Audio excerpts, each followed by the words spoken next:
नमस्कार, बहुत बहुत स्वागत है आपका। आप देख रहे हैं न्यूज टीवी इंडिया। मैं हूं आपके साथ स्नेहा सिंह और बुलेटिन की शुरुआत करेंगे एक अहम खबर के साथ, जहां देहरादून में मुख्यमंत्री पुष्कर सिंह धामी ने भारत के पहले चीफ ऑफ डिफेंस स्टाफ, बता दें पद्म विभूषण से अलंकृत और उत्तराखंड के गौरव जनरल बिपिन रावत की जयंती पर उन्हें याद किया है। मुख्यमंत्री ने अपने कार्यालय में उनके चित्र पर पुष्प अर्पित कर उन्हें भावपूर्ण श्रद्धांजलि भी दी। बता दें मुख्यमंत्री ने साफ कहा कि जनरल बिपिन रावत ने अपने पूरे जीवन में मां भारती की सेवा को सर्वोपरि रखा है। जनरल बिपिन रावत का नेतृत्व और दूरदर्शिता हमारे लिए एक बहुत बड़ा उदाहरण है। देश की सुरक्षा और सेवा के प्रति उनकी निष्ठा आने वाली पीढ़ियों को भी राष्ट्र सेवा के लिए प्रेरित करती रहेंगी। इस अवसर पर मुख्यमंत्री ने देशभक्ति और कर्तव्य निष्ठा के महत्व को याद किया और कहा कि हम सभी को जनरल बिपिन रावत के जीवन से प्रेरणा लेनी चाहिए और राष्ट्र के प्रति अपने कर्तव्यों का पालन करना चाहिए।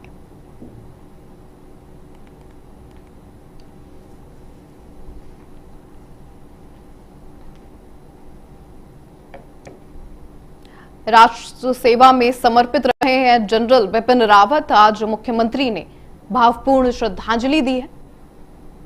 बिपिन रावत का जीवन प्रेरणा का स्रोत है सभी के लिए, ऐसा बोलते नजर आए मुख्यमंत्री पुष्कर सिंह धामी।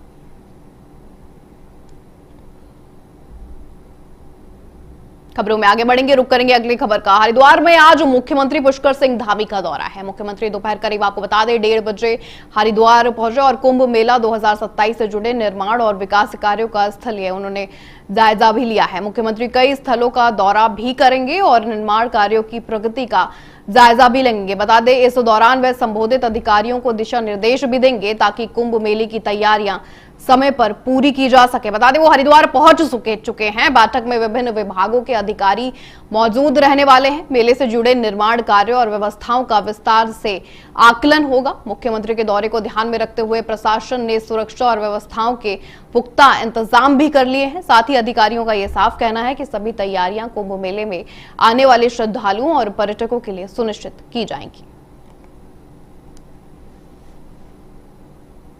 सीधे तस्वीरें आपके पास हरिद्वार से, जहां मुख्यमंत्री अधिकारियों को दिशा निर्देश देने वाले हैं। कुंभ की तैयारियों को लेकर भी विस्तार से चर्चा होगी,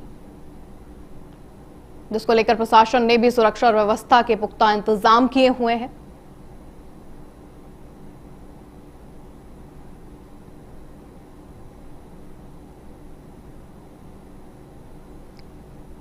इसी पर अधिक जानकारी देने के लिए हमारे साथ ब्यूरो चीफ पुष्कर सिंह नेगी जुड़ चुके हैं। पुष्कर जी, आज हरिद्वार में कुंभ मेला 2027 के निर्माण कार्यों का निरीक्षण मुख्यमंत्री पुष्कर सिंह धामी कर रहे हैं। इस दौरे का सबसे पहले बताइए कि मुख्य उद्देश्य क्या है? बिल्कुल, देखिए स्नेहा, बजट सत्र समाप्ति के बाद जो है मुख्यमंत्री पुष्कर सिंह धामी का लगातार जो है जो टाइम शेड्यूल है वो आज जो है हरिद्वार का दौरा है और हरिद्वार पहुंचेंगे क्योंकि 2027 में यहाँ पे कुंभ होना है। कुंभ का जो स्थलीय निरीक्षण होंगे, क्योंकि जब अर्ध कुंभ हरिद्वार में होगा उसके लिए जो तैयारियां हैं इसकी तैयारियों का जायजा भी लेंगे, क्योंकि लगातार जो है हरिद्वार में चाहे ट्रैफिक व्यवस्था हो, चाहे आपको जो है जो विदेशी जो लोग आते हैं, क्योंकि चारधाम यात्रा भी इस बीच रहेगी, तो इसको लेकर भी जो है मुख्यमंत्री पुष्कर सिंह धामी यहाँ पे पहुंचे हुए हैं। और गढ़वाल आयुक्त जो है पहले से यहाँ पे जो मीटिंगों का दौर, चाहे वो सड़कें हों या PWD की हों, चाहे आपका जो है गेस्ट हाउस हो या तमाम सारे, क्योंकि 2027 में डबल इंजन की जो सरकार है उत्तराखंड हो चाहे केंद्र की सरकार हो, कुंभ को लेकर जिस तरह से जो बजट का प्रावधान किया था, क्योंकि सड़कें डाइवर्ट होती हैं और जो रहन सहन होता है, क्योंकि करोड़ों की संख्या में जो है श्रद्धालु जो है स्नान करने आते हैं हरिद्वार में, तो इसको लेकर मुख्यमंत्री का आज का दौरा है और स्थलीय निरीक्षण भी करेंगे। चाहे आप हर की पेड़ी लगा लो, चाहे आपको जो है ऋषिकेश से लगा हुआ या आपका जो है यूपी से लगा हुआ नानसर बॉर्डर हो गया या आपका जो है सहारनपुर बॉर्डर हो गया, तमाम सारे इलाकों का दौरा करेंगे। हालांकि मीटिंगों के दौर भी जारी होगा, क्योंकि मीटिंगें भी दी जाएगी प्रत्येक विभाग, चाहे पर्यटन विभाग हो, चाहे आपका स्वास्थ्य विभाग हो, चाहे आपका तमाम सारे विभागों के साथ मीटिंग भी लेंगे।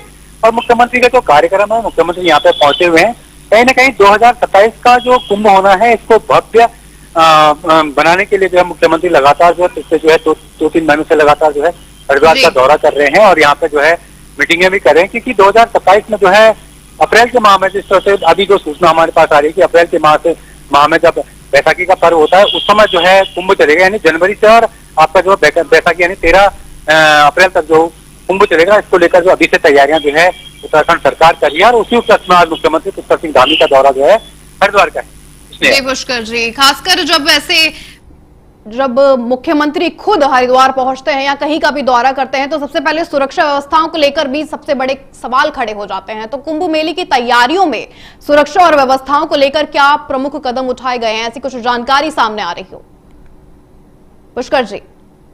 बिल्कुल आपने सही कहा स्नेह के, सुरक्षा व्यवस्था को लेकर जो है पुलिस प्रशासन हो या आपका CIS हो या आपका ITBP हो या आपका जो है PRD हो, PSC हो, तमाम सारे अधिकारी यहाँ पे पहुंचे हुए हैं, क्योंकि सबसे बड़ी जिम्मेदारी स्नेहा जो है पुलिस प्रशासन की हो जाती है सुरक्षा को लेकर, क्योंकि करोड़ों की संख्या में जो है कुंभ मेले में आएंगे। उसके बाद जो है नन्ना राजजात भी होनी है उसी 2027 में। तो कहीं ना कहीं जो सुरक्षा की व्यवस्था का आपने जिस तरह से कहा कि रोड मैप क्या तैयार होगा, उस रोड मैप को लेकर जो है सड़कें डाइवर्ट होंगी। जो आम जनता जो जाती है, जिनको दिल्ली जाना है, हरिद्वार जाना है, मुजफ्फरनगर जाना है, इनके लिए जो है तैयारियों का रोड मैप भी आज तैयार होगा। इसके लिए जो है पुलिस प्रशासन भी यहाँ पे पहुंचा हुआ है, ITBP पहुंची, ITBP के जो आला अधिकारी है वहाँ पे पहुंचे हैं। उनके साथ जो एक बैठक होगी और बैठक के साथ समीक्षा भी की जाएगी, क्योंकि अभी समय है, लेकिन धरातल पे किस तरह का जो कार्यक्रम है सुरक्षा को लेकर या यातायात को लेकर या तमाम सारे, ये तो आने वाले समय में पता चलेगा जब कुंभ मेला शुरू होगा। लेकिन तैयारियां जो है उत्तराखंड सरकार जो है अभी से जो है तैयारियों पे जो है कुंभ मेले को लेकर यहाँ पे जुड़ चुकी है। इसमें बिल्कुल, और श्रद्धालुओं और पर्यटकों की सुविधा सुनिश्चित करने के लिए सरकार क्या कोई विशेष इंतजाम या फिर कोई योजनाओं की घोषणा कर सकती है, ऐसा कोई अपडेट है?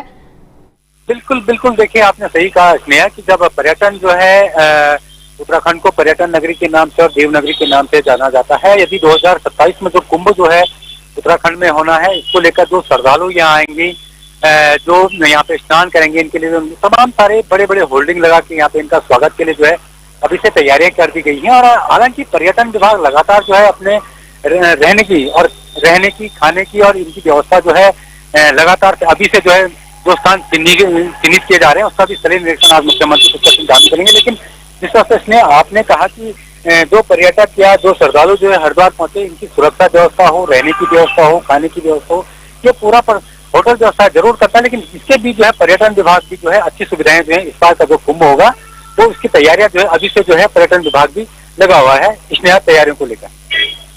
सभी की नजरें इस दौरे पर लगातार टिकी हुई हैं। आपका बहुत बहुत धन्यवाद ये तमाम जानकारी देने के लिए।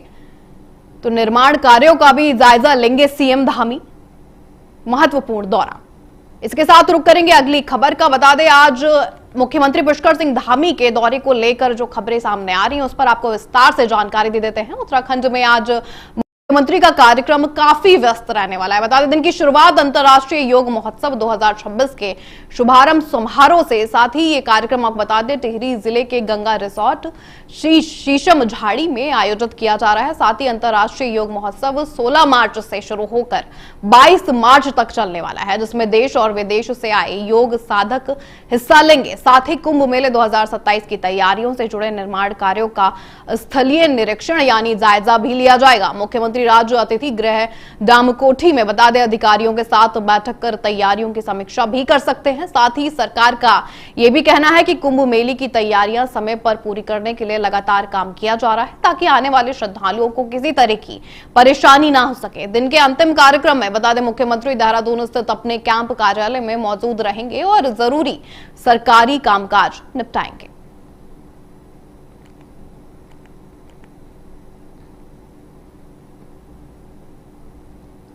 रुक करेंगे अगली खबर का। खबर है देहरादून से। बता दें 19 अप्रैल से 4 धाम यात्रा शुरू होने जा रही है। हर साल लाखों लोग दर्शन के लिए आते हैं, इसीलिए तैयारी बहुत जरूरी हो जाती है। लेकिन बद्रीनाथ के विधायक लखपत बुटोला ने इन तैयारियों पर अब सीधे सवाल खड़े कर दिए हैं। जहां विधायक का यह साफ कहना रहा है कि 4 धाम यात्रा को लेकर जो भी मीटिंग होती है उसमें लोकल जनप्रतिनिधियों को नहीं बुलाया जाता है। ये सही नहीं है, बिल्कुल भी ऐसा उनका विधायक का कहना रहा, क्योंकि जो लोग जमीन पर रहते हैं वो कहते नजर आए वही असली दिक्कत अच्छी तरह से बता सकते हैं। लखपत बुटोला ने यह भी कहा कि चारों धाम में क्या परेशानी है ये लोकल जनप्रतिनिधि ही सही तरीके से बता सकते हैं। सिर्फ दफ्तर में बैठकर फैसले लेने से सही जानकारियां नहीं मिलती हैं। विधायक ने एक बड़ी दिक्कत भी सभी को बताई। विधायक का ये साफ कहना रहा कि पिछले 9 साल में जाम की समस्या को खत्म करने के लिए कोई बड़ा कदम नहीं उठाया गया है। ऐसे में इस पर सरकार क्या बोलेगी?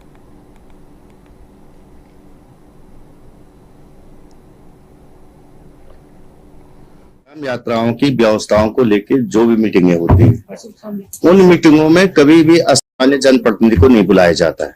ये मैंने विधानसभा सत्र के अंदर भी कहा था। इसलिए होता है कि वहां की समस्याएं स्थानीय जनप्रतिनिधि बता सकता है। सचिवालय के अंदर बैठ करके अधिकारी तय नहीं कर सकते कि बद्रीनाथ, केदारनाथ या गंगोत्री यमुनोत्री में क्या समस्याएं हैं या पिछली बार क्या क्या दिक्कतें हैं, उनसे किसी प्रकार की चर्चा नहीं होती है। हाँ, ये जरूर मैंने कहा कि विधानसभा में मैंने चार धाम यात्रा को लेकर सबसे बड़ी समस्या में एक समस्या ये बताई थी कि जो हमारा प्रवेश द्वार केदारनाथ, ये ऋषिकेश और हरिद्वार के अंदर जो जाम लगता है, जो परिस्थितियां होती है, उसको लेके 9 सालों में इन्होंने कुछ नहीं किया है। और बद्रीनाथ की जो आप बात करें, बद्रीनाथ के अंदर जो मास्टर प्लान में लोगों की जबरन जमीनें ली गई थी, लोगों का वहां बद्रीनाथ के होटल के चारों ओर तोड़फोड़ जो की गई, लोगों को बसाने की बात कही गई थी, उनको रखने की बात कही गई थी कि हम आपको व्यवस्था दे देंगे इस साल में, लेकिन 3 साल गुजरने के बावजूद भी पूरे के पूरे परिवार एक कमरे में रहने के लिए बेवस है। वहीं उनकी पत्नी रह रही, वहीं बहू रह रही, वहीं खुद रह रही, वहीं बच्चियां रह रही। दूसरी बात है, होटलों का जो नियम है कि उनको 9.5 मीटर तक सरकारी भवन बन रहा है, लेकिन जो होटल व्यवसाय उनको 6.5 मीटर तक रोका जा रहा है। जमीनें लोगों के पास बहुत कम है, पहाड़ों में 1, 1.5, 2, 3 नाली जमीनें, उसमें जो प्राधिकरण सेटबैक की बात करा उससे लोग परेशान है। और वहां पे जो स्थानीय लोगों की जो दुकानें थी, पुरखों से जो दुकानें थी, वो दुकानें उनको नहीं मिली। खबरों में आगे बढ़ेंगे, रुक करेंगे अगली खबर का। देहरादून में पुराने वाहनों की खरीद फरोख्त करने वाले कारोबारियों पर परिवहन विभाग ने बता दे अब सख्ती शुरू कर दी है। शहर में बिना जरूरी ऑथराइजेशन सर्टिफिकेट के काम कर रहे कई रीसेल डीलर्स के खिलाफ आरटीओ प्रशासन ने बता दे निरीक्षण अभियान चलाकर कार्रवाई की है।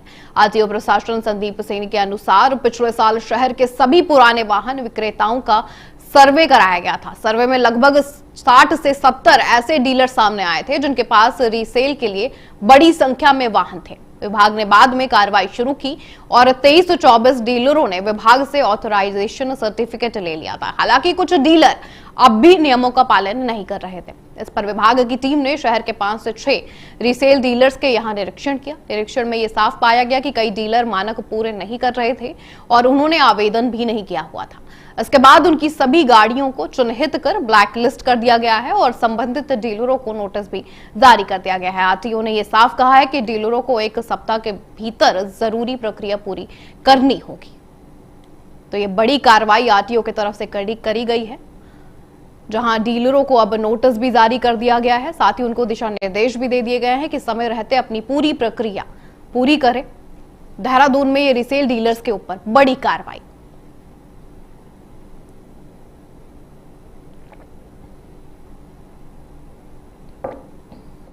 हमने पिछले साल देहरादून शहर के अंदर जितने भी पुराने वाहन विक्रेता हैं उनका एक लगभग सर्वे करवाया था, जिसमें 60 से 70 ऐसे हैं जिनके पास काफी अधिक मात्रा में वाहन रहते हैं रीसेल के लिए। और उसके बाद हमारी टीम्स ने इसमें कार्रवाई करी तो लगभग 23 से 24 ऐसे हैं जिन्होंने हमारे यहाँ से ऑथराइजेशन सर्टिफिकेट ले लिया है। लेकिन फिर भी बहुत बड़ी संख्या ऐसी है जिन्होंने अभी तक जो भारत सरकार द्वारा मानक निर्धारित किए गए हैं उसमें ऑथराइजेशन सर्टिफिकेट नहीं लिया है। तभी हमने अपनी टीम को निर्देशित किया और उन्हें शहर के सिर्फ 5 से 6 जो रीसेल डीलर्स हैं उनके यहाँ कल निरीक्षण किया। निरीक्षण में उन्होंने देखा उनके पास कोई भी मानक पूरा नहीं हो रहा है और ना ही उन्होंने हमारे डिपार्टमेंट में अप्लाई किया है। तो उनकी सभी गाड़ियों का चिन्हीकरण करते हुए हमने अपने यहाँ उनको ब्लैकलिस्ट करवा दिया है और उनको नोटिस दिया है कि आप विदिन 1 वीक इसमें अपनी प्रोसेस चालू करवाएं और बाकी किसी भी कठिनाई अगर उनको पड़ती है हमारे ऑफिस में तो उसके लिए हमारी पूरी टीम उनकी हेल्प करेगी।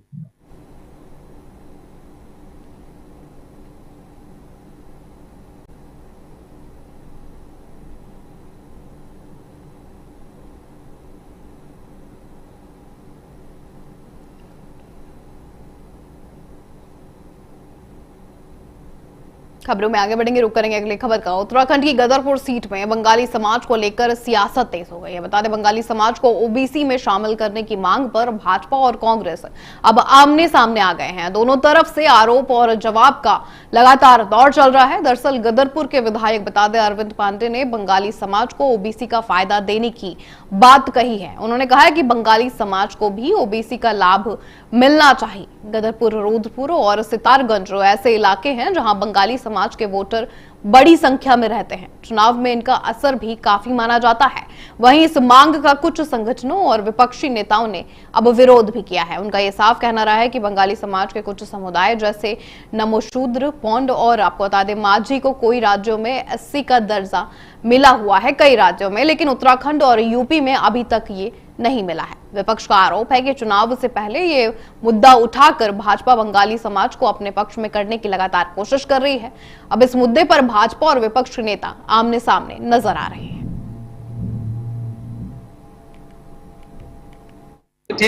यदि किसी को पिछड़ी जाति के बनना है तो उसके लिए हमारे कल्याण समिति के लोग हैं, समाज के लोग हैं, उनको बैठ के उनसे बातचीत करने के बाद यदि ये मांग जाता तो हम लोगों को कोई आपत्ति नहीं था, परंतु मैं जितना जानता हूं ऐसा कोई बयान हमारे कल्याण समिति की तरफ से ना दिया गया है और ना मांग है। यदि और आम लोगों का जो अनुसूचित जाति के मांग के साथ जुड़े हुए हैं, हमारे क्षेत्र के यशस्वी विधायक माननीय अरविंद पांडे जी ने अगर ओबीसी की मांग करी है तो हम युवाओं को और हमारे क्षेत्र के बंगाली समाज के लोगों को बहुत ये गौरव की बात है कि इन्होंने हमारी मन की बात इस बार विधानसभा के पटल में वहां विधानसभा स्पीकर विधानसभा में बोला है।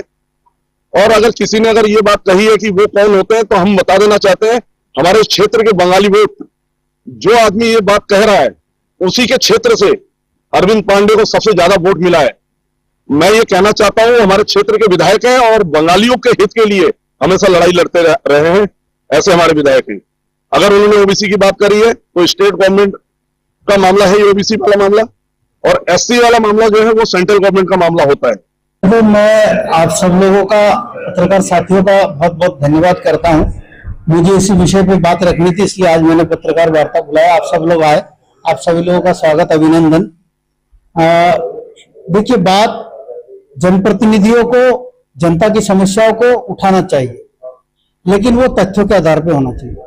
क्या विधायक अरविंद पांडे जी को नहीं मालूम बंगाली समाज की मांग क्या है? वो लगभग तीसरी बार यहाँ पे विधायक है, उसमें एक बार वो मंत्री भी रहे, क्या उनको नहीं मालूम? नंबर एक बात।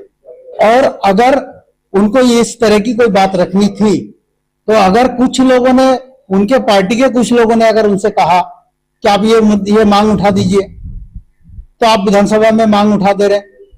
ये तो बिल्कुल गलत बात है, क्योंकि आप इसका समाज में जो पढ़े लिखे लोग हैं, चाहे वो पत्रकार साथी है, चाहे वो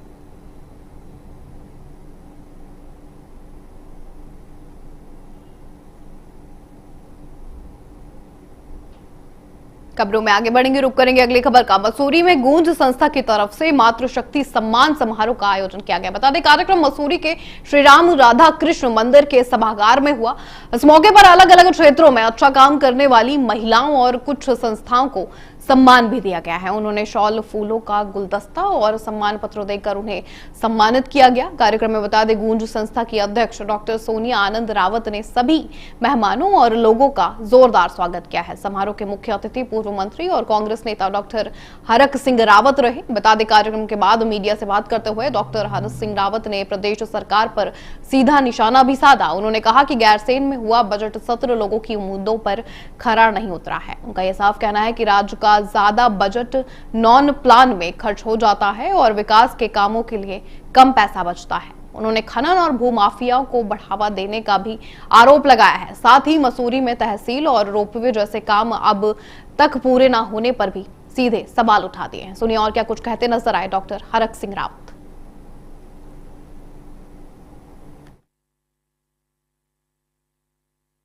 मसूरी में महिलाओं को सम्मान करना ये मेरे लिए फक्र का विषय है, मेरे लिए गौरव का विषय है, क्योंकि यहाँ की 2 महिलाओं ने उत्तराखंड राज्य की नींव डाली है।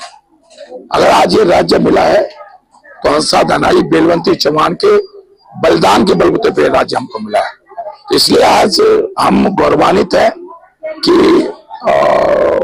आज इस मंसूरी की धरती पर हमने आज महिलाओं को सम्मान किया। बजट सत्र बहुत निराशाजनक था।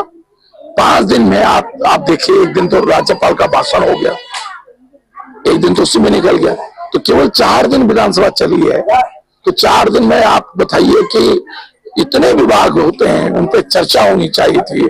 कम से कम 1 महीने से अधिक विधानसभा सत्र चलना चाहिए।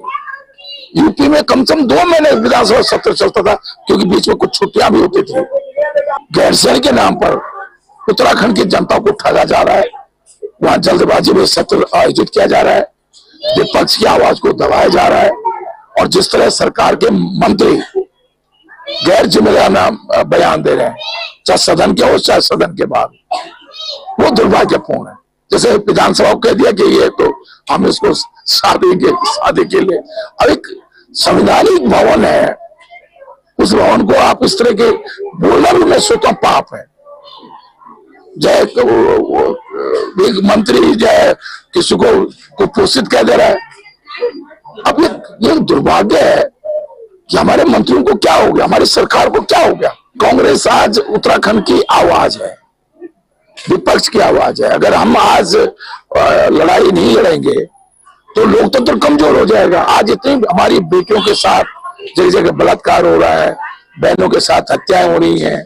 आज ये दुर्भाग्य है कि देहरादून में इतनी हत्याएं कभी नहीं हुई थी, देहरादून में इतना नुकसान कभी नहीं हुआ था जितना हत्याएं इस समय हो रही है, जितना नुकसान इस समय हुआ है इतना। उत्तरकाशी में मौसम ने अचानक करवट ले ली है। मार्च महीने में कुछ दिन पहले तक जहां हल्की गर्मी महसूस हो रही थी, वहीं अब मौसम बदलने से ठंड फिर लौट आई। गंगोत्री धाम के रास्ते में पड़ने वाले, आपको बता दें, हरसिल और मुखवा गांव समेत ऊंचाई वाले इलाकों में हल्की बर्फबारी हुई है। बर्फ गिरने से पहाड़ फिर से सफेद चादर से ढके हुए नजर आए, पूरा इलाका ठंड की चपेट में आ गया। वहीं निचले इलाकों में भी मौसम बदल गया है, यहाँ बारिश का दौर शुरू हो गया है। बारिश के साथ ठंडी हवाएं चलने से लोगों को एक बार फिर ठंड महसूस होने लगी है। हालांकि लंबे समय से बारिश नहीं होने के कारण सूखे जैसे हालात बने हुए थे। ऐसे में इस बारिश से लोगों को थोड़ी राहत जरूर मिली है। मौसम विभाग का यह साफ कहना है कि आने वाले दिनों में भी ऊंचाई वाले इलाकों में हल्की बर्फबारी और निचले क्षेत्रों में बारिश हो सकती है, इसलिए लोगों को मौसम को देखते हुए सावधानी बरतने की सलाह दी गई है।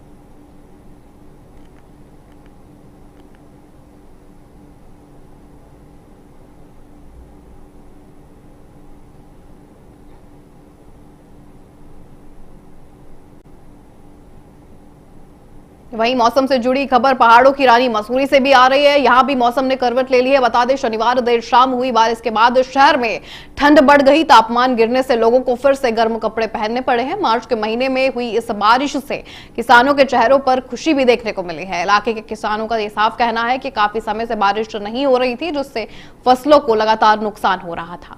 अब हुई बारिश से फसलों को फायदा मिलने और अच्छी पैदावार की उम्मीद जगी है। मौसम में आए इस बदलाव का असर पर्यटन पर भी पड़ा है। बता दें, मसूरी को पहाड़ों की रानी कहा जाता है और यहाँ का ठंडा और सुहावना मौसम पर्यटकों को काफी पसंद आता है। इन दिनों मैदानी इलाकों में गर्मी बढ़ने लगी। ऐसे में पर्यटक एक बार फिर मसूरी का रुख कर सकते हैं। पर्यटन से जुड़े लोगों को उम्मीद है कि आने वाले दिनों में होटल, रेस्टोरेंट्स और दूसरे कारोबार में रौनक बढ़ेगी।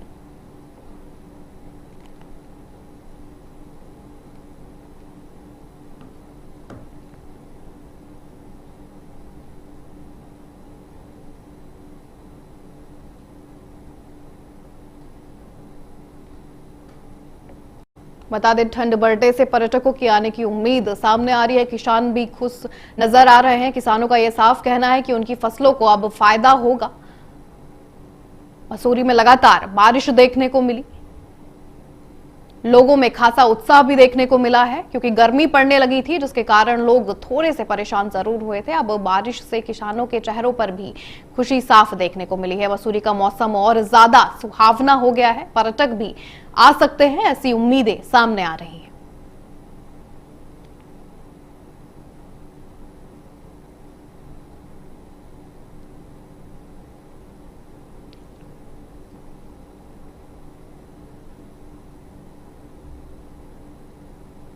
रुक करेंगे अगली खबर का। खबर है पिथौरागढ़ से। बता दें, पिथौरागढ़ जिले के बांगपानी इलाके में एक दर्दनाक सड़क हादसा सामने आया है। यहाँ एक इनोवा कार दुर्घटनाग्रस्त हो गई है, जिसमें बता दें 4 लोग सवार थे। हादसे के बाद इलाके में अफरा तफरी मच गई। घटना की सूचना 15 मार्च को जिला कंट्रोल रूम पिथौरागढ़ में एसडीआरएफ को मिली। सूचना मिलते ही बता दें अस्कोट पोस्ट से उप निरीक्षक देवेंद्र कुमार के नेतृत्व में एसडीआरएफ की टीम तुरंत मौके के लिए रवाना हुई है। बताया यह भी जा रहा है कि एसडीआरएफ टीम के पहुंचने से पहले ही स्थानीय लोगों ने 2 घायलों को एम्बुलेंस की मदद से अस्पताल भेज दिया था। इसके बाद एसडीआरएफ टीम ने मौके पर रेस्क्यू ऑपरेशन चलाया। रेस्क्यू के दौरान टीम ने दुर्घटनाग्रस्त इनोवा कार से 2 लोगों के शव बाहर निकाले और उन्हें मुख्य सड़क तक पहुंचाया गया। बाद में शवों को आगे की कार्रवाई के लिए जिला पुलिस को सौंप दिया गया है। साथ ही बता दें, एक की पहचान जरूर हुई है, बाकी 3 लोगों की पहचान अभी भी की जा रही है जो घायल हैं।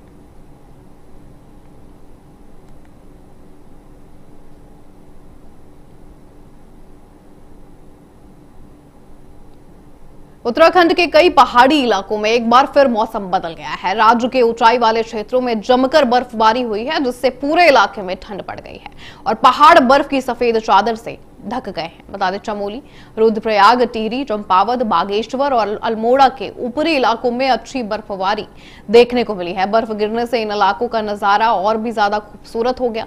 बर्फबारी की खबर मिलते ही बड़ी संख्या में पर्यटक भी पहाड़ों की ओर पहुंच रहे हैं।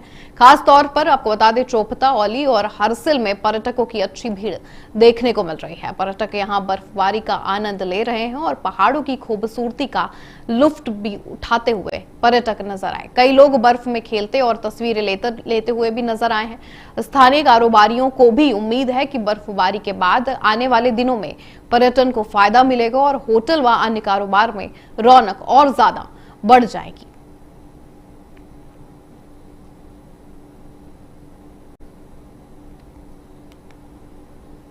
बता दें, पहाड़ बर्फ की चादर से ढक गए हैं, जिसको लेकर अब पर्यटक भी खुश नजर आ रहे हैं। सभी लोग बर्फबारी वाले इलाकों में पहुंचते नजर आ रहे, तस्वीर लेते हुए पर्यटक साफ नजर आए हैं। लोगों में भी साफ उत्साह देखने को मिल रहा है।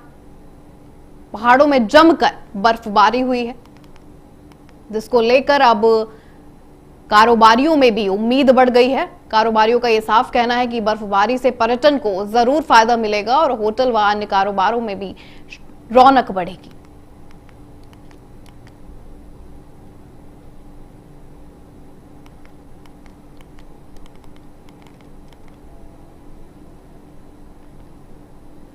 तो इस बर्फबारी से पर्यटन में जरूर बढ़ावा हुआ है।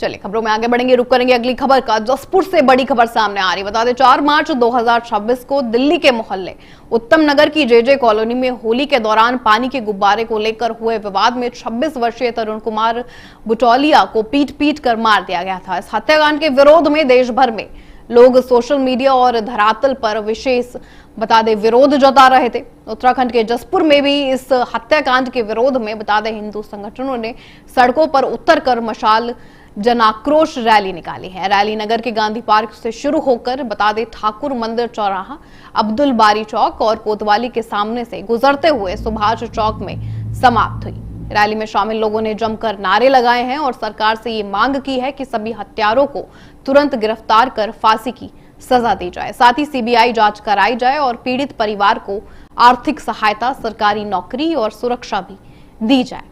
तो ये बड़ा विरोध प्रदर्शन अब सामने आया है जसपुर से, जहां लोगों ने हत्यारों की फांसी की अब मांग कर दी है। सीबीआई जांच और पीड़ित परिवारों को सहायता की भी एक बार फिर से मांग उठी। लोगों में साफ गुस्सा देखने को मिला है। झंडे और नारों के साथ जन आक्रोश रैली निकाली गई है, जहां लोग नारे लगाते हुए, हाथों में पोस्टर्स लेते हुए लगातार विरोध करते हुए नजर आए हैं।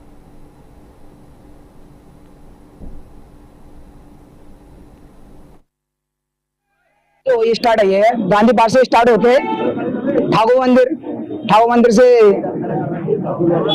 अब्दुल वाड़ी चौक और अब्दुल वाड़ी चौक से गांधी आश्रम और गांधी आश्रम से सीधा यहाँ शिवा चौक पर संपन्न हुआ है।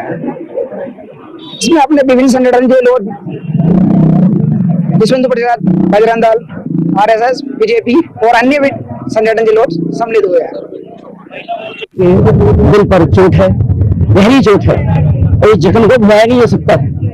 जो ये जन आक्रोश रैली निकाली गई है, इसका ये इसी समर्थन में निकाली गई है कि इस तरह की घटनाएं भविष्य में ना हो, ताकि एक समाज में सनातन हिंदू एक निर्विरोध खड़ा रहे और किसी भी तरह का अगर उपद्रवी तत्व इस तरह की हरकत करते हैं तो उनको मुंह तोड़ जवाब दिया जाए। सरकार से मांगा है कि इस तरह की घटनाओं की पुनरावृत्ति ना हो, और जो ये कांड हुआ है ये निंदनीय है और ऐसे जघन्य कृत्य का हम विरोध करते हैं।